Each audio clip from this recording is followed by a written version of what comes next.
Hello friends, मैं रेनू स्वागत करती हूँ आप सभी भावी अध्यापक एवं अध्यापिकाओं का आपके अपने channel target UP TET CTET में। दोस्तों, आप लोग सुबह से लगातार हम लोगों से कमेंट के माध्यम से एक न्यूज़पेपर की कटिंग देख देख करके हमसे पूछ रहे हैं कि मैम क्या हम लोग की परीक्षाएं भी और जिस तरीके से विश्वविद्यालय में ऑनलाइन होने की बात चल रही है, क्या हम लोग की भी परीक्षाएं ऑनलाइन हो सकती हैं? तो दोस्तों, इस खबर की यहाँ पर मैं पूरी तरीके से पुष्टि करूँगी और आप लोगों को पूरी तरीके से संतुष्ट भी कर दूँगी कि क्या आप लोग की परीक्षाएँ ऑनलाइन होंगी या नहीं। लेकिन उसके पहले हमारे प्रदेश के उप मुख्यमंत्री डॉक्टर दिनेश शर्मा का क्या कहना है इस पर, ये आप लोगों के लिए जानना पहले बहुत ज़रूरी है। पहले आप लोग इसको जान लीजिए, फिर उसके बाद हम बात करते हैं, ठीक है? कि क्या सच में ऑनलाइन परीक्षाएँ होने वाली हैं या नहीं। पहले हम इन्होंने क्या कहा है उसको हम देख लेते हैं। यहाँ पर आप देखिए, उप मुख्यमंत्री डॉक्टर दिनेश शर्मा ने कहा है कि वार्षिक एवं सेमेस्टर प्रणाली की परीक्षाओं के लिए ऑनलाइन प्रक्रिया पर भी विचार किया जाना उचित होगा। वार्षिक प्रवेश परीक्षाओं को भी राज्य विश्वविद्यालयवार ऑनलाइन कराए जाने पर विचार कराया जाए। डॉक्टर शर्मा गुरुवार को कोविड-19 शिक्षा की भावी दिशा विषय पर राज्य उच्च शिक्षा परिषद के तत्वाधान में आयोजित सेमिनार में बोल रहे थे। इससे पहले सेमिनार का औपचारिक उद्घाटन किया था। इसकी अध्यक्षता परिषद के अध्यक्ष प्रोफेसर गिरिचंद्र त्रिपाठी ने की। इसमें जूम ऐप के माध्यम से जहां 500 से अधिक प्रतिभागियों ने हिस्सा लिया, वहीं यूट्यूब के माध्यम से 12,000 से अधिक प्रतिभागियों ने भावी शिक्षा की दिशा की बारीकियों को समझा। डॉक्टर शर्मा ने कहा कि शिक्षकों द्वारा क्लासरूम में दिए जाने वाले व्याख्यान को विश्वविद्यालय एवं महाविद्यालयों की वेबसाइट पर अपलोड किया जाए। ऑनलाइन शिक्षा को लगभग 10 गुना बढ़ाना होगा। परिषद के अध्यक्ष प्रोफेसर गिरिचंद्र त्रिपाठी ने कहा कि आज हमारे सामने जो सबसे बड़ी चुनौतियां हैं, इसमें पाठ्यक्रम को पूरा करना, परीक्षा और परीक्षा परिणाम के साथ-साथ नए सत्र में प्रवेश की प्रक्रिया को पूरा करना प्रमुख है। इसमें ऑनलाइन शिक्षा निश्चित तौर पर बेहतर विकल्प है। ऑनलाइन शिक्षा फेस टू फेस टीचिंग का पूर्ण विकल्प तो नहीं है, लेकिन एक विकल्प अवश्य है। प्रमुख सचिव उच्च शिक्षा मोनिका एस गर्ग ने कहा कि सभी विश्वविद्यालय अपनी स्थानीय परिस्थितियों के अनुकूल रणनीति तैयार कर सीमित संसाधनों में उनका उचित क्रियान्वयन करें। तो दोस्तों, यहाँ पर जो बात चल रही है, अभी वार्षिक एवं सेमेस्टर परीक्षाओं को ऑनलाइन कराने पर विचार चल रहा है। अभी ऐसा कोई आदेश नहीं आया कि आप लोगों की परीक्षाएं यहाँ पर ऑनलाइन हो जाएंगी। दोस्तों, किसी भी प्रकार से आपको इसमें घबराने वाली कोई बात नहीं है, आप लोगों के लिए चिंता की कोई बात नहीं। अभी कल मैंने आपको एक न्यूज़ के माध्यम से बताया था कि आप लोगों की जो परीक्षाएँ हैं, उसको आपके कॉलेजेस में ही कराने के लिए यहाँ पर बोला जा रहा है कि आपको, ताकि अदर सेंटर पर ना जाना पड़े और आपके कॉलेज में ही उन परीक्षाओं को करा लिया जाए। तो बहुत सारे प्रशिक्षुओं ने, हमारे भाई-बहनों ने कमेंट के माध्यम से कहा कि मैम, हमारे कॉलेज में केवल 4 ही कमरे हैं। बहुत सारे प्रशिक्षुओं ने ये भी बताया कि मैम, हमारे यहाँ तो सही से सीट्स भी नहीं है बैठने के लिए। और बहुत सारे प्रशिक्षुओं ने ये भी बताया कि मैम, हमारे कॉलेज में बहुत ही दूर-दूर से बच्चों ने एडमिशन लिया। जैसे कि अगर कोई डायट है किसी भी जिले का, तो उस जिले के डायट में ये तो सभी को पता है कि दूर-दूर से भी बच्चे एडमिशन लेते हैं, जिसकी जहाँ पर मेरिट अच्छी रहती है, वो डायट में एडमिशन के लिए दूसरे जिले में भी चले जाते हैं वो प्रशिक्षु। तो इस तरीके से यहाँ पर ये चीज़ बताई गई है कि कहीं न कहीं जो समस्याएँ हैं, वो बहुत ही अधिक हैं। सभी प्रशिक्षुओं के माध्यम से हम तक ये बात पहुँचाई गई है। तो मैंने सोचा आप सभी लोगों को इस बात से अवगत कराऊँ। कहीं न कहीं आप सभी लोगों की यही समस्या है कि बहुत सारे प्रशिक्षु अलग-अलग जगह पर फँसे हुए हैं, वो किस तरीके से आएँगे और एग्ज़ाम होगा। और अभी आप सभी लोगों को पता है कि हालात बिल्कुल नॉर्मल नहीं है, सिचुएशन और खराबी होती जा रही है दिन-प्रतिदिन। कोविड-19 का जो खतरा है, वो बढ़ता ही जा रहा है। तो यहाँ पर दोस्तों देखिए, अब एक चीज़ तो मैं आप लोगों को शुरू से बताते हुए आ रही हूँ, जभी भी मैं आप लोगों के एग्ज़ाम का कोई भी अपडेट बताती हूँ, तो मैं ये आपको बताती हूँ कि आप लोगों के एग्ज़ाम की तैयारियाँ बिल्कुल कंप्लीट थीं। आप लोगों का एग्ज़ाम बिल्कुल होने ही वाला था कि अहम टाइम पर लॉकडाउन हो गया, जिसकी वज़ह से आप लोग का एग्ज़ाम नहीं हो पाया।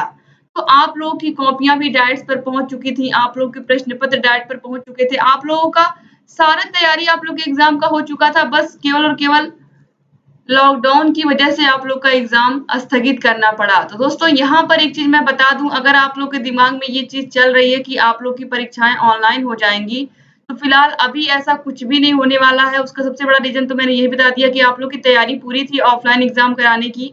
इसके अलावा दोस्तों, आप सभी को मैं बता दूँ, अगर ऑनलाइन परीक्षा होती तो सबसे पहले आप लोग के प्रश्न पत्र फिर से बनाने पड़ेंगे पीएनपी को, और आप सभी को पता है कि पीएनपी अभी भर्तियों में बिज़ी है और 69,000 वैकेंसी उसके सामने है। इसके अलावा अगर प्रश्न पत्र फिर से बनाने पड़ते हैं और दूसरी चीज़ और ये ज़रूरी नहीं है कि सभी लोग के कॉलेज में इतने सारे सिस्टम हो, इतने सारे कंप्यूटर हो, कंप्यूटर लैब हो जहाँ पर बैठ कर के प्रशिक्षु एग्ज़ाम दे सकें। आप लोग स्वयं सोचिए क्या इतने सिस्टम हैं जहाँ पर आप लोगों का पहले सेंटर गया रहा होगा जो जो प्रशिक्षु सेकंड सेमेस्टर का दे करके थर्ड सेमेस्टर में गए हैं या अभी तो फोर्थ सेमेस्टर में पहुँच चुके हैं। 2018 बैच के प्रशिक्षुओं की अगर मैं बात करूँ, तो आप सभी लोग को पता है वो लोग 2 सेमेस्टर का एग्ज़ाम दे चुके हैं। उन्हें भी पता है किस तरीके से जहाँ सेंटर जाता है वहाँ पर कितनी व्यवस्था होती है। इस तरीके से ऑनलाइन एग्ज़ाम देने की या फिर इतने अधिक सिस्टम की या फिर इतने सारे कंप्यूटर्स की जो जहाँ पर भी आवश्यकता होती है, क्या वो इतनी सारी चीज़ें ज़रूरतें पूरी कर पाएँगे बच्चों की? इसके अलावा मान लीजिए आप लोग ये भी सोच सकते हैं कि अलग-अलग पालियों में एग्ज़ाम करा लिया जाए। तो दोस्तों आप लोगों ने देखा होगा रेलवे के एग्ज़ाम या फिर बैंक के एग्ज़ाम इस तरीके के होते हैं कि बच्चों के एग्ज़ाम अलग-अलग पालियों में कराए जाते हैं। तो अलग-अलग पालियों में अगर कराए जाते हैं तो अलग-अलग क्वेश्चन पेपर भी आता है उन लोगों का। तो क्या आपको लगता है कि पीएनपी हमेशा अलग-अलग पेपर सेट करेगी आप लोगों के लिए? तो ऐसे बहुत सारे क्वेश्चन हैं जिसका आंसर पीएनपी के भी पास नहीं है। और हम लोग भी उसका आंसर नहीं बता सकते क्योंकि दोस्तों आप सभी लोग को पता है कि पीएनपी किस तरीके से पीएनपी का काम होता है। तो कहीं न कहीं एक चीज़ जो भ्रम है आप लोग के दिमाग में और जो आप लोग डर जाते हो न्यूज़पेपर को देख के, तो आपको डरने की बिल्कुल ज़रूरत नहीं है। अभी ऐसा कुछ भी नहीं है कि आप लोग का एग्ज़ाम ऑनलाइन होने जा रहा है।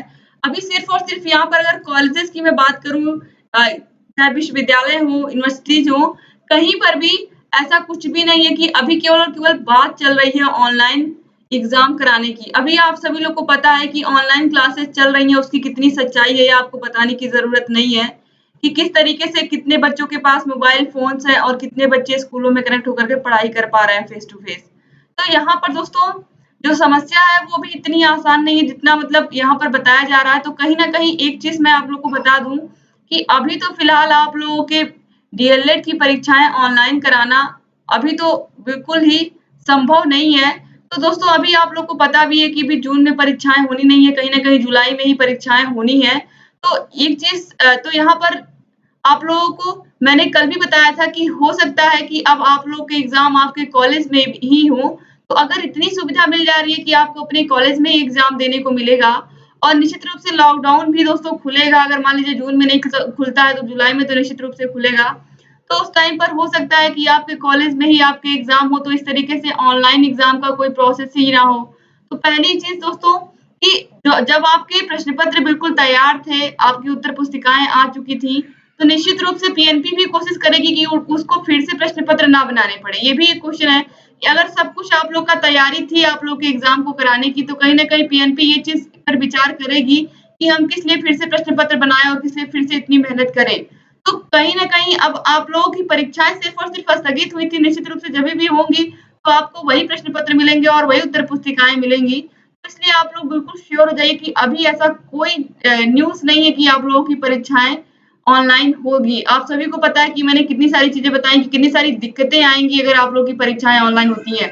इतने सारे प्रशिक्षु हैं, इतने सारे प्रशिक्षुओं के लिए एक साथ इतने सारे कंप्यूटर लैब्स की कंप्यूटर लैब्स की व्यवस्था करना इतना आसान नहीं जितना यहाँ पर कहा जा रहा है।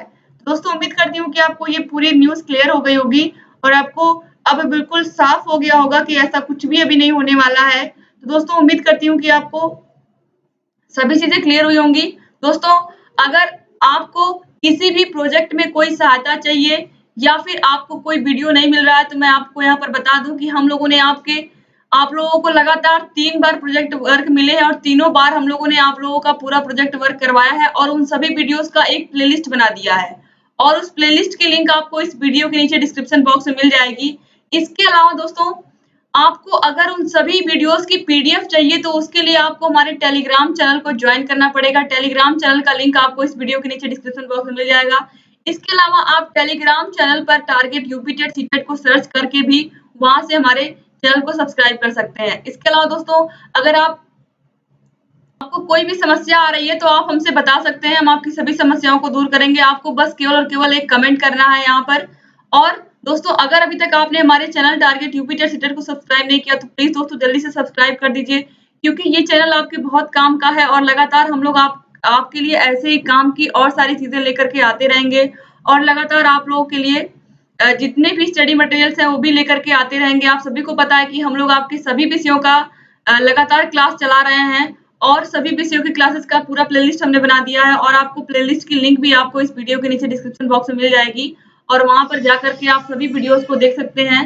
दोस्तों उम्मीद करती हूँ कि आपको ये जानकारी पसंद आई होगी और आप लोग भी अब इस घबराहट से बाहर निकल चुके होंगे। दोस्तों यहाँ पर एक चीज़ मैं आपको बता दूँ कि हमारे चैनल पर आपको बिल्कुल सही और ऑथेंटिक न्यूज़ दी जाती है। आप लोगों को किसी भी प्रकार से भ्रम में रखने का हमारा कोई उद्देश्य नहीं है और आप लोग भी बिल्कुल किसी प्रकार से डरा मत करिए। आपको जो भी क्वेश्चन हमसे पूछना हो, कोई भी डाउट हो, आप तुरंत हमसे पूछिए, उसका जवाब आपको तुरंत मिलेगा। दोस्तों ऐसे ही हमारे चैनल से बने रहिए और सभी वीडियोस को देखते हुए रहिए। वीडियो में शुरू से लेकर के अंत तक बने रहने के लिए एक बार फिर से आप सभी लोग का बहुत-बहुत धन्यवाद। जय हिंद दोस्तों।